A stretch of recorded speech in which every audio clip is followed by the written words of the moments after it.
Ini merupakan cerita dari Dragon Ball Daima episode yang kedua. Buat yang belum nonton episode sebelumnya, cek deskripsi video ini ya. Setelah mengetahui kekuatan dari Z-Factor, Raja Iblis baru bernama Goma ketakutan Z-Factor akan menyerang dunia iblis. Jadi Goma dan anak buahnya memutuskan untuk pergi ke bumi. Dia menggunakan bola naga dan meminta permohonan supaya Z-Factor dijadikan kembali menjadi anak-anak. Dengan demikian, kekuatan Z-Factor Goma harap akan melemah, tidak akan mengancamnya lagi. Setelah permohonan Goma dikabulkan Shenlong, Goku dan semua teman-teman perlahan kembali pada bentuk kecil mereka. Tapi di situ Goma terkejut, Shenlong cuma memberikan satu permintaan saja pada mereka. Padahal dia tahu Shenlong selalu memberikan 3 permintaan pada yang memanggilnya. Shenlong bilang kalau 3 permintaan itu cuma untuk pelanggan tetap bos. Orang asing mah yang pertama kali memanggilnya cuma bisa mengajukan 1 permintaan saja. Wah, apakah ini bagian dari promosi marketing Shenlong? Goma tentu terkejut mendengar fakta itu. Setelah itu, Shenlong pergi kembali dan semua bola naga itu terpisah kembali ke berbagai penjuru bumi. Wah, gagal sudah impian Goma untuk mendapatkan mata ketiga iblis. Sementara itu, semua Z-Factor nampak terkejut dengan apa yang terjadi pada tubuh mereka semua. Goku dan Vegeta bingung kenapa ini malah menimpa mereka. Bahkan, Gyumao mertua Goku juga kembali imut bersama topengnya. Lord Yamcha, Puar, Ulong, Shin dan Kibito juga ternyata mengalami hal yang sama. 18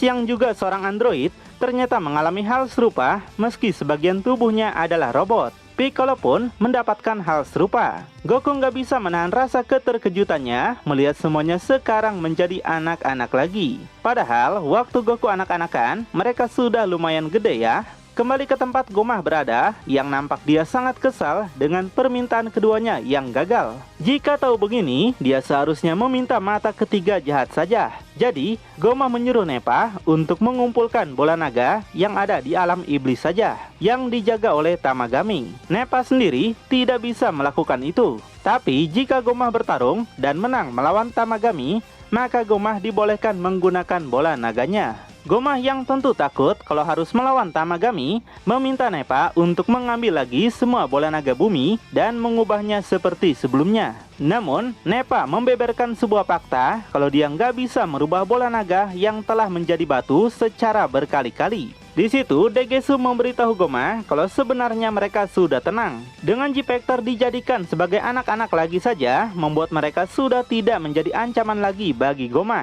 Dan di sini terlihat, selain Z-Factor, Dende dan Popo juga mengalami hal yang sama pada tubuh mereka.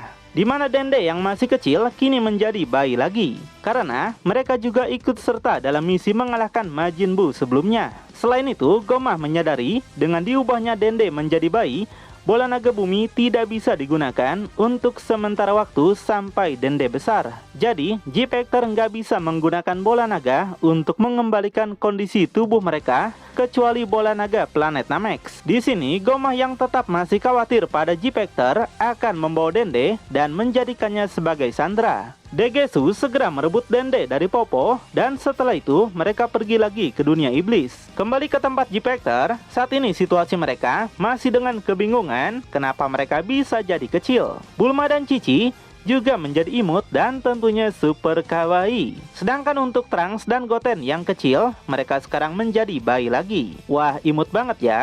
Tapi kesadaran mereka masih sama seperti sebelumnya. Jadi untuk jiwa dan pikiran tidak ada yang berubah sedikit pun. Dan kita pun ditunjukkan pahlawan terkuat di bumi yaitu Mr. Satan menjadi imut tidak seperti versi dewasanya. Dan semua staf maupun pelayan yang tidak terpengaruh hal ini terkejut melihat Z-Factor menjadi kecil. Sedangkan Vegeta sendiri penasaran siapa sebenarnya orang yang di hadapannya ini. Mereka terkejut saat tahu itu adalah Satan. Bulma sendiri nampak nggak marah menjadi kecil karena seperti ini justru membuatnya senang. Lalu Vegeta segera mendiskusikan hal ini bersama Piccolo, di mana Piccolo yakin semua ini pasti ada hubungannya dengan kemunculan Shenlong sebelumnya. Di saat Mr. Satan berlagak sombong di hadapan mereka, mereka segera meninggalkannya saat dia berbicara. Lo kok pada kabur? Sedangkan Kaioshin menyampaikan pada Goku kalau mereka merasakan sesuatu terjadi sebelumnya di istana kami. Jadi Goku segera pergi untuk mengecek, namun dirinya tidak bisa terbang dengan baik. Nah, Master Roshi yang sekarang mirip Saitama atau Krillin versi muda memberitahu alasan Goku nggak bisa terbang karena belum terbiasa dengan keseimbangan tubuh yang sekarang. Sedangkan Goku sendiri penasaran siapa orang yang berbicara ini. Di situ, Master Roshi segera memperkenalkan dirinya dan meminta Goku sekarang untuk menyebutnya sebagai Abang Kami Sennin. Kemudian Shin menawarkan bantuan pada Goku. Mereka akan membawa Goku pergi ke istana kami. Piccolo juga ingin ikut bersama mereka. Dalam sekejap, mereka tiba di istana kami dan Popo segera menjelaskan kalau Dende dibawa pergi oleh orang-orang aneh. Semuanya sontak terkejut siapa orang tersebut. Popo menceritakan kalau mereka mengatakan berasal dari alam iblis. Mendengar alam iblis, Shin nampak mengetahui sesuatu. Ditambah, Popo memberitahu salah satu dari iblis tersebut memiliki kemiripan dengan Kaioshin yang bernama Degesu. Mendengar itu, Kaioshin tentu tahu siapa Degesu. Kibito menjelaskan, Degesu merupakan adik laki-laki dari Kaioshin. Dan gak cuma itu, Popo juga menyebut ada salah satu orang Namex yang bernama Nepa. Di sini, kini Piccolo yang sontak terkejut karena tahu siapa Nepa. Piccolo menceritakan Nepa adalah orang Namex legendaris yang tetap tinggal di alam iblis sendirian untuk melindungi bola naga alam iblis. Setelah tahu kalau mereka yang menggunakan bola naga untuk membuat mereka menjadi kecil, Goku mengajak mereka untuk segera mengejar para iblis tersebut. Tapi Kaioshin memberitahu kalau mereka nggak bisa masuk ke alam iblis cuma menggunakan teleportasi. Goku penasaran apa yang harus mereka lakukan. Di situ, Kaioshin minta Kibito untuk mengambil pesawat luar angkasa yang ternyata ada dikhususkan untuk para dewa. Kibito segera pergi secepat mungkin. Dalam sekejap, Kibito kembali dengan pesawat yang sudah berlumutan. Kaioshin memberitahu ini adalah pesawat yang dulu pernah dia gunakan untuk menjelajahi alam semesta.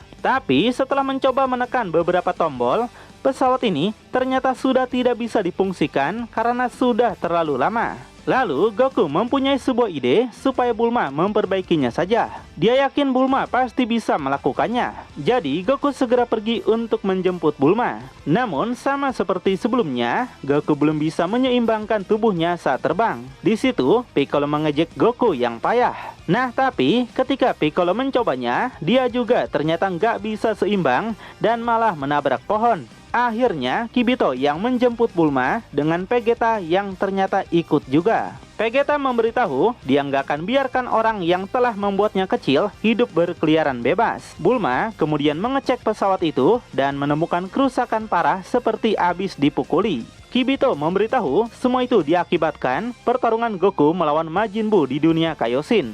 Meski begitu, Bulma mengakui kalau mesin pesawat ini sangatlah menarik. Kibito setuju dengan Bulma karena cuma pesawat ini yang bisa menjelajah sampai ke alam iblis. Di sini Bulma katakan dia bisa memperbaikinya tapi membutuhkan waktu sekitar 10 harian. Goku sedikit kecewa mendengar itu. Jika mereka kelamaan, Goku takut Dende akan dibunuh oleh para iblis. Tapi Kaioshin berpikir Dende mungkin akan baik-baik saja. Para iblis nggak mungkin repot-repot menculik Dende dan pasti punya rencana tersembunyi. Setelah selesai dengan semua ini, Bulma meminta Kibito untuk mengantarkannya kembali ke rumah. Dia membutuhkan banyak peralatan. 2 hari kemudian, Goku melakukan latihan untuk membiasakan tubuh barunya. Sedangkan Bulma masih terus bekerja keras memperbaiki pesawat tersebut. Untuk Vegeta dan yang lainnya melakukan diskusi panjang membahas bagaimana mereka bisa kembali normal. Saat ini Goku juga sudah terbiasa terbang dan mulai nyaman dengan tubuh kecilnya. Tapi kalau untuk bertarung, Goku perlu menyesuaikan jarak antara kakinya yang sebelumnya panjang sekarang menjadi pendek. Dan malahan ketika terlalu mendekat, Goku malah menghancurkan pilar istana kami. Wah, Goku merasa kacau dengan kondisi tubuhnya. Dia berpikir butuh waktu lama untuk membiasakan diri pada ukuran tubuh ini. Bukan cuma terbang, tapi cara bertarung. Tiba-tiba, Goku mendapatkan sebuah ide untuk pergi ke suatu tempat. Dia berpamitan pada semua orang di situ. Vegeta sendiri sangat sebal dengan tingkah Goku yang sangat kekanakan. Setelah itu, Vegeta menanyakan pada mereka apakah makhluk yang bertelinga runcing adalah makhluk yang berasal dari alam iblis. Kaioshin memberitahu kalau itu tidak semua. tapi sebagian besar bertelinga runcing memang dari alam iblis. Dahulu kala, beberapa dari mereka mencari kebebasan, dan beberapa lainnya pergi untuk menguasai planet lain. Dan itu semua menjadi tren pada saat itu, yang mengakibatkan banyak iblis keluar dari alam iblis. Tapi setelah banyak membuat kekacauan, semuanya dilarang untuk pergi ke dunia luar lagi. Sekarang hanya Kaioshin yang diberikan izin yang bisa bepergian dari dunia luar ke dunia iblis, serta sebaliknya. Sementara Bulma nampak senang telah hampir menyelesaikan pekerjaannya. Jadi Bulma ingin istirahat dulu dan meminta Kibito untuk mengambil makanan yang dia pesan di rumah.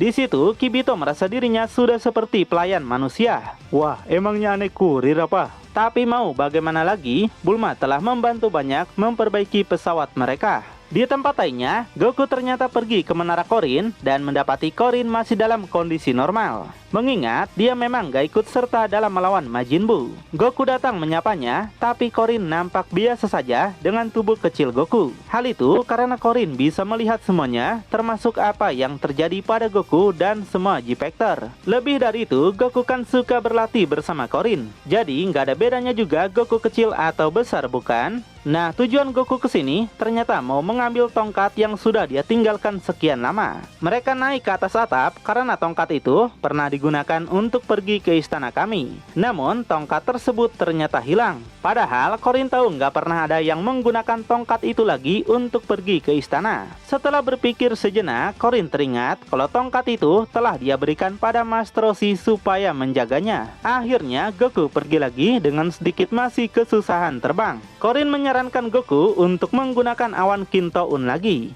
Tapi sepertinya Goku belum mau menggunakannya. Setelah sampai di sana, Goku cukup terkejut Master Roshi lagi berdandan. Dia nampaknya sangat menyukai tubuh kecil ini. Setelah menjadi muda lagi, Master Roshi ingin melakukan banyak hal yang sudah lama nggak dia lakukan. Goku mengatakan tujuannya ke sini adalah untuk mengambil tongkatnya, tapi Master Roshi lupa di mana dia menaruhnya. Yang rupanya tongkat itu telah dijadikan tiang jemuran, coy. Wah, tongkat legenda serasa tongkat mainan ya. Kame si kura-kura yang mendengar pembicaraan mereka tahu betul kalau tiang jemuran itu adalah tongkat Goku. Setelah itu, Goku kembali ke istana kami dan memamerkan tongkatnya yang sudah lama tidak dia gunakan.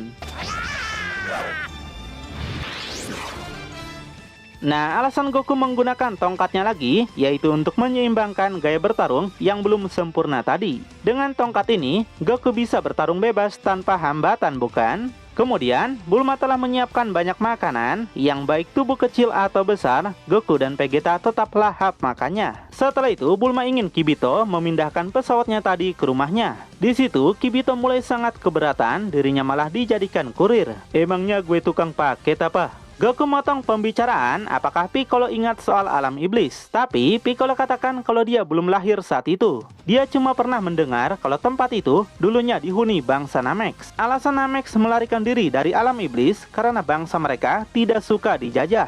Tiba-tiba mereka dikagetkan dengan kemunculan cahaya kuning terang. Mereka penasaran apakah itu adalah kemunculan dari musuh.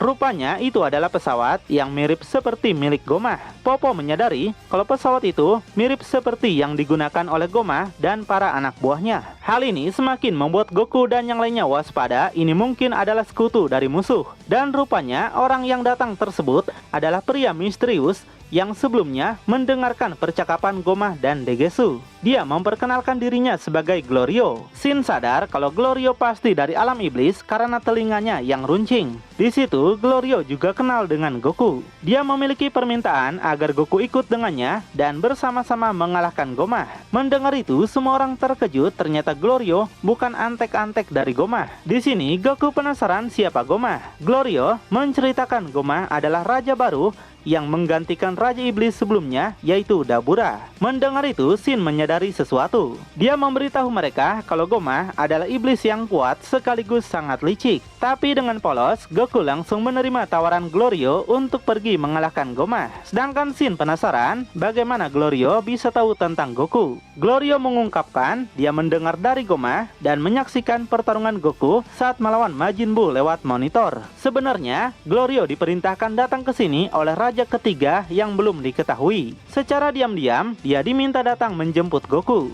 Mengerti dengan semua itu, Shin menawarkan dirinya untuk ikut juga bersama mereka. Shin percaya kalau saudaranya ikut serta dalam rencana jahat ini, dan Shin memiliki beberapa pengetahuan tentang alam iblis. Sesaat mereka akan pergi, Bulma ingin melihat pesawat yang Glorio punya. Dia ingin melihatnya sebagai referensi dalam perbaikan pesawat Kaioshin. Bulma mulai mengecek berbagai komponen di dalamnya, sedangkan Shin meminta Goku untuk tetap waspada pada Glorio. Glorio masih sangat misterius bagi mereka, meskipun telah mengatakan tujuannya bantu mereka. Setelah melihat pesawat itu, Bulma langsung paham dan bisa memperbaiki pesawat Kaioshin dengan lebih cepat. Wah, Bulma emang sangat jenius sekali ya. Kemudian mereka mulai menaiki pesawat dan Vegeta ternyata ingin ikut juga. Dia ingin mengalahkan Goma dan mengembalikan bola naga, atau mereka akan menjadi anak-anak selamanya. Namun Glorio melarangnya karena pesawatnya cuma muat 3 orang. Di situ Vegeta yang kesal memberitahu mereka memiliki tubuh anak-anak dan pasti muat meski berdesakan. Shin segera menghentikan Vegeta